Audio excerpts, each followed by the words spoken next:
Okay guys, तो आज है डे 25 मैथमेटिक्स क्वेश्चन सीरीज का। टॉपिक रहेगा सॉल्विंग सिस्टम ऑफ इक्वेशन और नंबर ऑफ क्वेश्चन 5।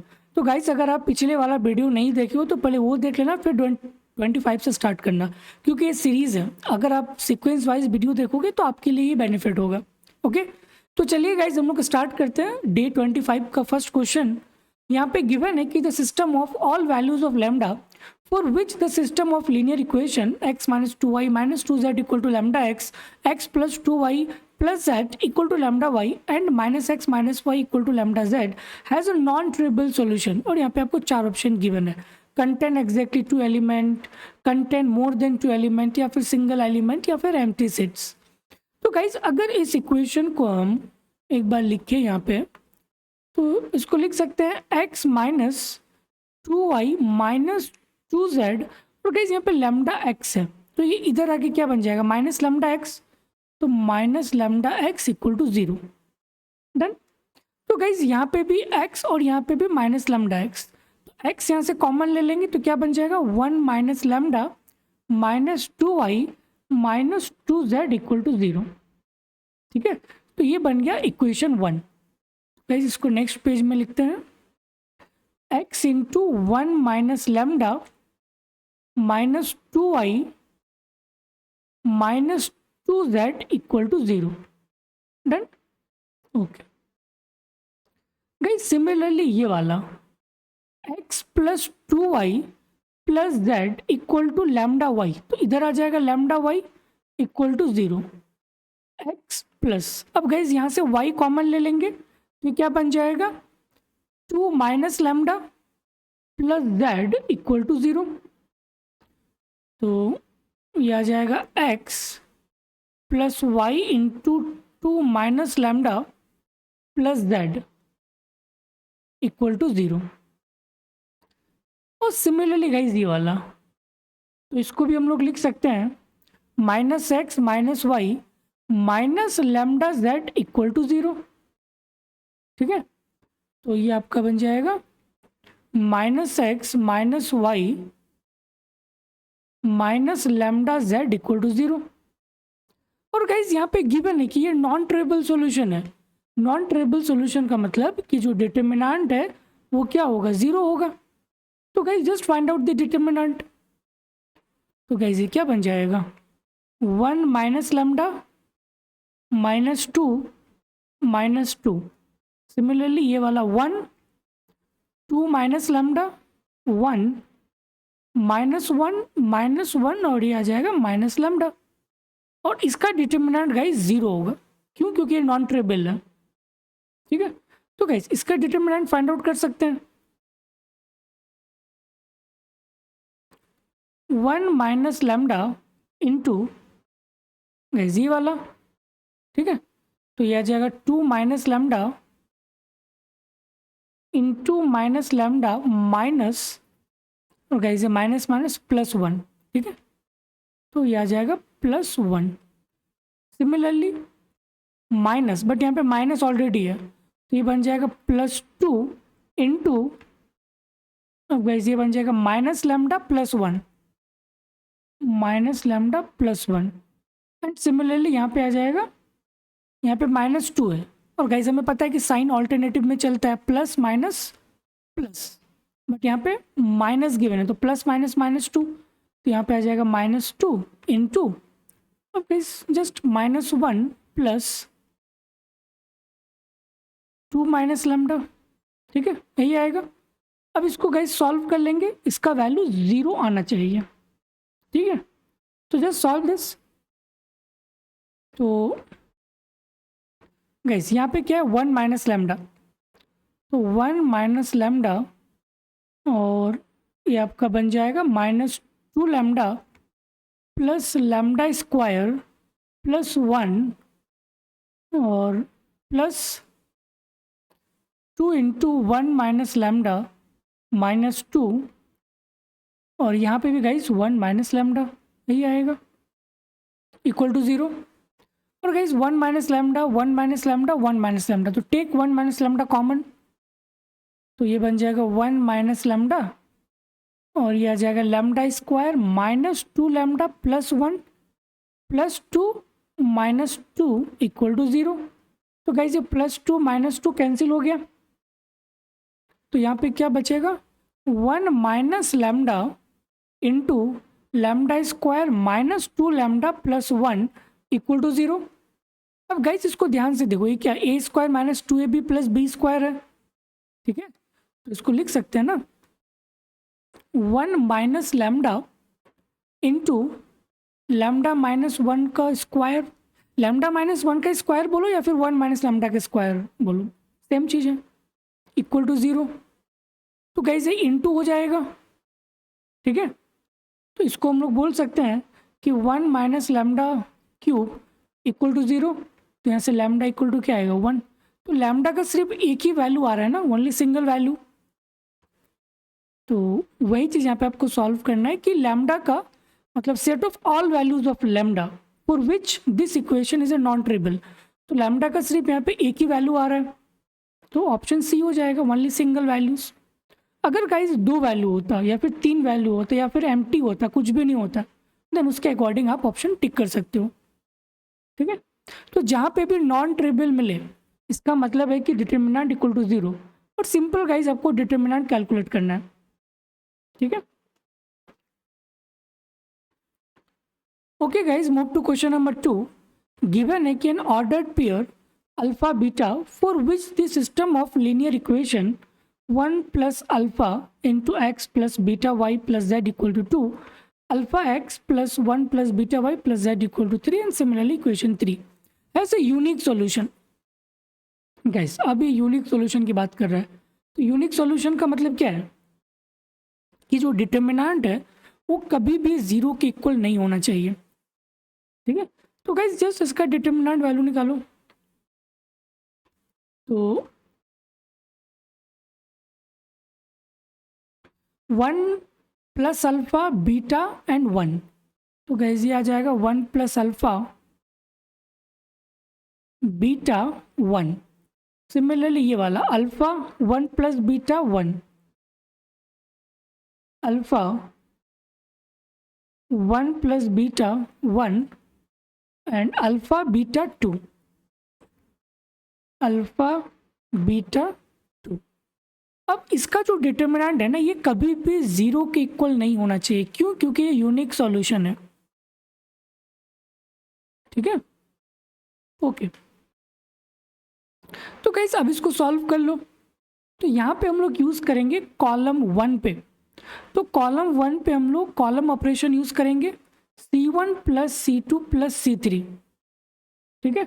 तो गाइस ये क्या बन जाएगा, जस्ट यूज़ करो C1 plus C2 plus C3, ठीक है। तो 1 plus alpha plus beta plus 1, ठीक है। तो गाइस ये क्या बन जाएगा अल्फा प्लस 2, और यहाँ पे तो सेम रहेगा बीटा 1, एंड सिमिलरली गाइस यहाँ पे alpha plus 1 plus beta plus 1, तो यहाँ पे भी आ जाएगा, sorry alpha plus beta plus 2 आएगा,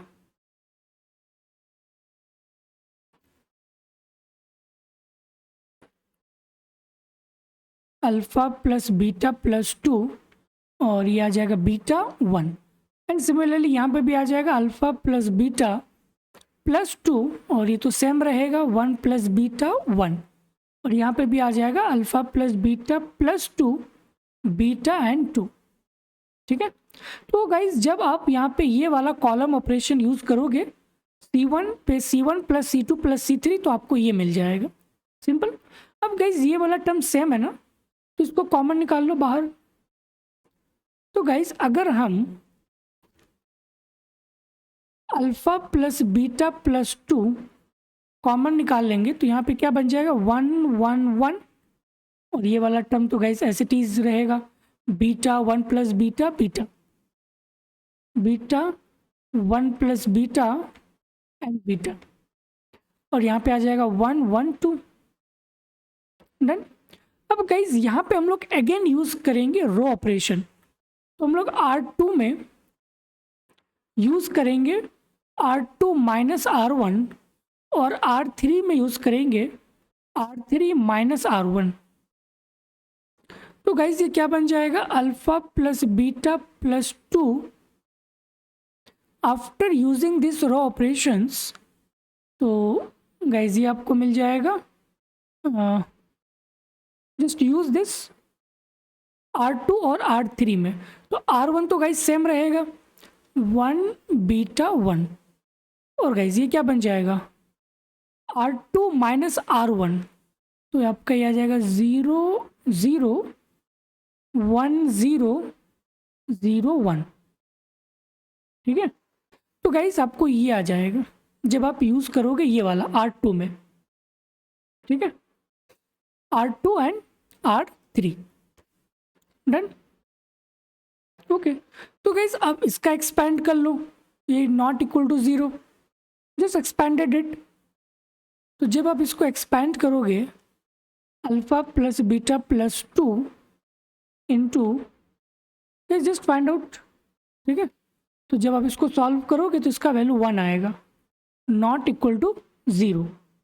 ठीक है, तो गाइज ये क्या बन जाएगा alpha plus beta plus 2 not equal to 0।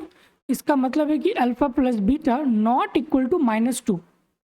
Alpha plus beta -2 के इक्वल नहीं होना चाहिए। और गाइज यहाँ पे आपको गिवन है कि जो ऑर्डर्ड पेयर है अल्फा और बीटा का, for which system of linear equation has a unique solution.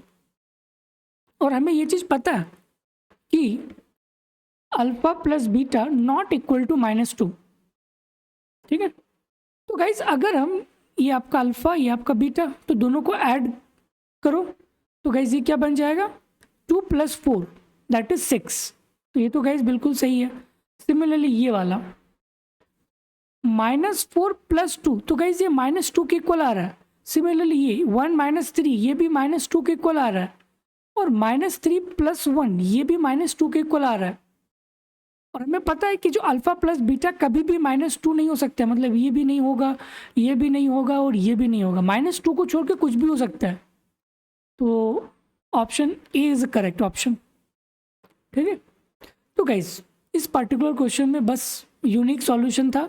Unique solution में डिटरमिनेंट नॉट इक्वल टू 0, और यहाँ पे हम लोगों ने कॉलम ऑपरेशन और रॉ ऑपरेशन यूज़ किए, एंड देन हमें ये वैल्यूज़ मिला, फिर उसका डिटरमिनेंट फाइंड आउट किए, तो इसका डिटरमिनेंट 1 आ गया। ठीक है, तो अल्फा प्लस बीटा ये तो आपका कांस्टेंट था इनटू 1, इसका वैल्यू गाइस जब इसको सॉल्व करोगे तो डिटरमिनेंट का वैल्यू 1 आ जाएगा। तो ये 1 आ गया नॉट इक्वल टू 0, तो इसका मतलब है कि alpha plus beta not equal to -2, क्यों -2 के इक्वल नहीं होगा। बट ये जो सारे वैल्यूज़ है बी सी डी और -2 के इक्वल आ रहा है, तो इसका मतलब है कि ये हमारा आंसर नहीं होगा। ठीक है, so option A is correct. Okay okay guys, move to question number 3। Given है कि if the system of linear equation 2x + 2y + 3z = a, 3x - y + 5z = b, x - 3y + 2z = c, where a b c are non-zero real number has more than one solution, then, और यहाँ पे 4 options given है कि अगर more than one solution है then कौन सा condition यहाँ पे सेटिस्फाइड होगा। ठीक है, तो मोर देन वन सॉल्यूशन इसका मतलब है कि डिटरमिनेंट इक्वल टू 0, और गाइज जो मैंने कल बताया था ना डिटरमिनेंट 1, डिटरमिनेंट 2 एंड डिटरमिनेंट 3, ये भी क्या होगा 0 होगा। मतलब जो कांस्टेंट टर्म है जब हम कॉलम 1 पे रख देंगे तो ये हमें क्या बन जाएगा डिटरमिनेंट 1, तो डिटरमिनेंट 1 भी 0 होगा in the case of more than one solution. ठीक है, मतलब इन्फिनाइटली मैनी सॉल्यूशन के केस में। ठीक है, तो guys just find out the determinant first. तो अगर हम इसका डिटरमिनेंट निकालेंगे गाइज तो क्या होगा 2 2 3 2 2 3 3 - 1 5 3 - 1 5 1 - 3 2 1 - 3 2, ये आ जाएगा। और गाइज यहाँ पे गिवन है कि मोर देन वन सॉल्यूशन, तो हमें पता है कि D1 D2 D3 ये भी किसके इक्वल होगा 0 के इक्वल होगा। तो अगर हम डिटरमिनेंट 1 निकालेंगे, डिटरमिनेंट 1 का मतलब कि जो कांस्टेंट टर्म है अब यहाँ पे पुट कर दो कॉलम 1 में, तो गाइज ये क्या बन जाएगा A B C 2 - 1 - 3 2 - 1 - 3 3 5 2 3 5 2। ठीक है, और ये डिटर्मिनेंट 0 के इक्वल होना चाहिए। तो guys just find out the determinant. तो क्या बन जाएगा, a into -2 plus 15 -2 2b minus 5c plus 3 into -3b plus c equal to 0। अब गाइस इसको सॉल्व कर लेंगे। जब इसको सॉल्व करोगे गाइस तो आपको ये आ जाएगा a minus b plus c equal to 0। तो गाइस इस वाले टर्म्स को उधर लेके चले जाएंगे तो क्या बन जाएगा, b minus a minus c equal to 0। तो गाइस ऑप्शन नंबर ए जो है क्लियरली मैच कर रहा है, b minus c equal to 0। तो ऑप्शन ए इज करेक्ट। ठीक है, okay guys, move to question number 4। Given है कि if the system of equation x plus y plus z equal to 5, x plus 2y plus 3z equal to 9, x plus 3y plus alpha z equal to beta has infinitely many solution, then beta minus alpha will what. तो guys अभी मैंने just बताया था ना कि infinitely many solution के case में determinant equal to 0 and d1 equal to d2 equal to d3 equal to 0, d3 equal to 0। तो गाइस सबसे पहले इसका डिटर्मिनेंट को फाइंड आउट करो और यहाँ पे आपको 3 इक्वेशन गिवन है। ओके, तो just find out the determinant. तो गाइस अगर इसका डिटर्मिनेंट लिखेंगे तो क्या हो जाएगा, 1 1 1, सिंपल। तो जस्ट यहाँ पुट करो 1 1 1, तो ये आ जाएगा 1 1 1 एंड सिमिलरली ये आ जाएगा 1 3 अल्फा और ये आ जाएगा 1 2 3। ठीक है, इक्वल टू 0। तो गाइस जब इसको सॉल्व करेंगे तो हमें अल्फा का वैल्यू मिल जाएगा। तो इसको यहाँ पे सॉल्व करते हैं।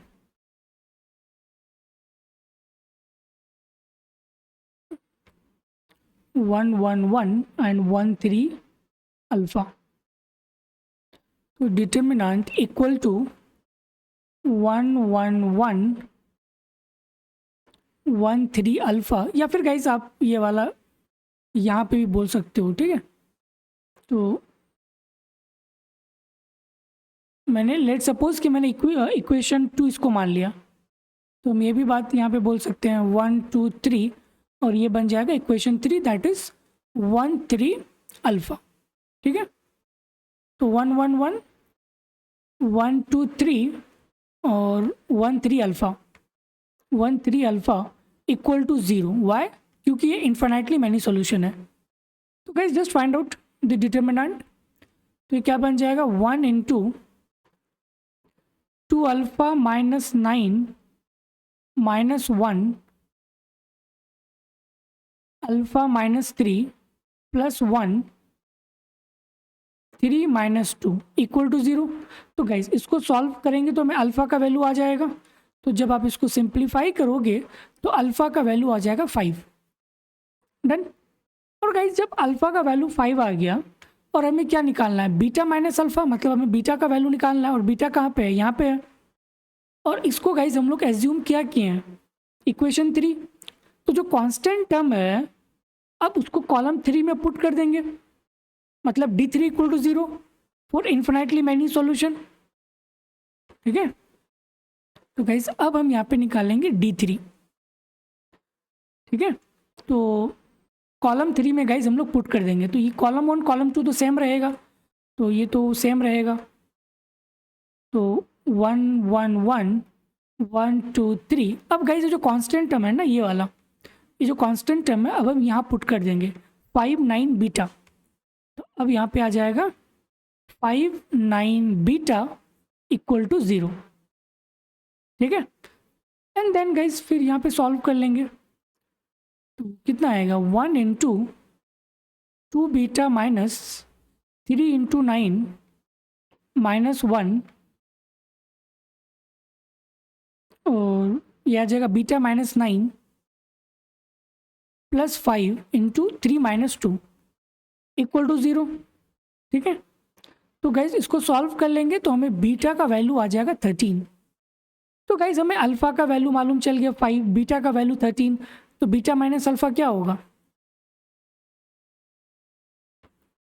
13 माइनस 5 दैट इज 8। ठीक है, तो the correct answer is option number A, 8।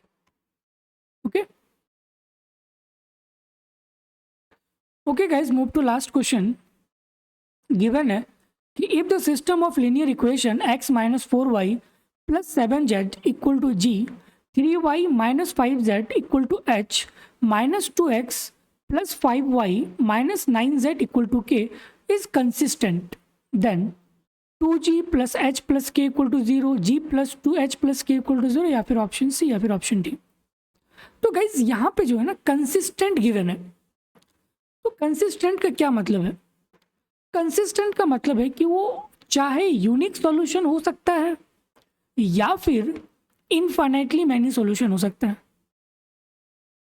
और गाइस यूनिक कब होगा? जब उसका डिटर्मिनेंट अगर नॉट इक्वल टू 0 आ जाए, देन उस कंडीशन में वो यूनिक होगा।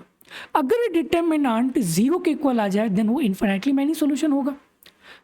ठीक है, तो गाइस सबसे पहले हम इसका डिटर्मिनेंट निकालते हैं, किसका डिटर्मिनेंट क्या होगा इस।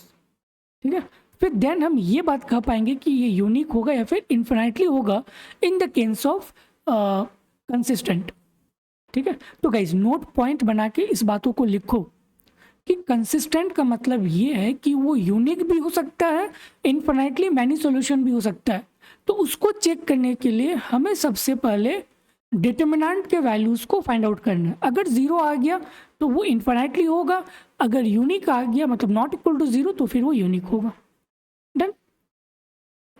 तो गाइज इसका अगर हम डिटर्मिनेंट निकालेंगे तो क्या होगा? 1 माइनस 4 7, तो 1 माइनस 4 7, एंड सिमिलरली गाइज ये वाला यहाँ पे तो x है नहीं, तो x के जगह में 0 3 माइनस 5, और यहाँ पे guys minus 2 5 minus 9, so minus 2 5 and minus 9।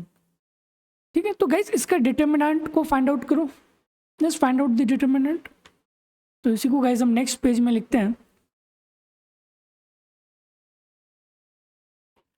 1 minus 4 7, 1 minus 4 7, 0 3 minus 5, 0 3 minus 5, minus 2 5 minus 9, minus 2 5 minus 9। ठीक है, तो guys just find out the determinant. तो ये आ जाएगा 1 इंटू माइनस 27 प्लस 25। गाइस हम इस कॉलम के अकॉर्डिंग निकाल रहे हैं। ठीक है, इस C1 के अकॉर्डिंग, आप रो के अकॉर्डिंग भी निकाल सकते हो, क्योंकि गाइस ये 0 है तो ये सेकंड टर्म 0 आ जाएगा, माइनस 0 प्लस, बट ये माइनस से स्टार्ट है तो माइनस 2 इंटू, और गाइस ये क्या बन जाएगा 20 माइनस 21 इक्वल टू 0। ठीक है, तो गाइज इसको सॉल्व करेंगे, कितना आ जाएगा? ये आ जाएगा माइनस 2 और ये आ जाएगा प्लस 2। ठीक है, दिस इज नॉट 0, क्योंकि गाइज इसका हम डिटर्मिनेंट फाइंड आउट कर रहे हैं। ठीक है, तो गाइज इसका वैल्यू 0 आ जाएगा, तो डिटर्मिनेंट 0 आ रहा है तो इसका मतलब है कि वो इन्फिनाइटली मैनी सॉल्यूशन है। ठीक है, ओके।